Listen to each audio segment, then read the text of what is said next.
انہ ربی احسن مثوایا، کہ بے شک وہ ہمارا رب ہے۔ اگر یوسف علیہ السلام رب سے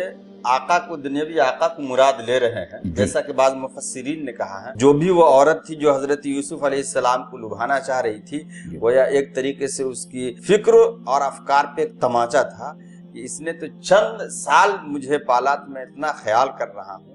اور جس کے تو گدی پہ بیٹھی ہوئی ہے اور عیش کر رہی ہے، تمام تصرفات اس نے دے رکھے ہیں، تم ان کی عزت کے ساتھ کھلواڑ کر۔ اور مولانا غیر محرم کے ساتھ خلوت میں رہنا جو ہے بہت سختی سے اس کی ممانعت کی گئی ہے، جی، اور یہاں تک کہ ایک حدیث کے الفاظ تو یہ آتے ہیں کہ خاوند کا بھائی تو عورت کے لیے موت ہے، الحم والموت، یہ الفاظ ہے۔ اور ایک حدیث اور ہے مومن بھائی، دو غیر محرم عورت اور مرد ایک ساتھ ہوتی، تیسرا شیطان۔ آج کے معاشرے میں جو ہے اس قسم کی باتیں بہت عام ہو گئی ہیں،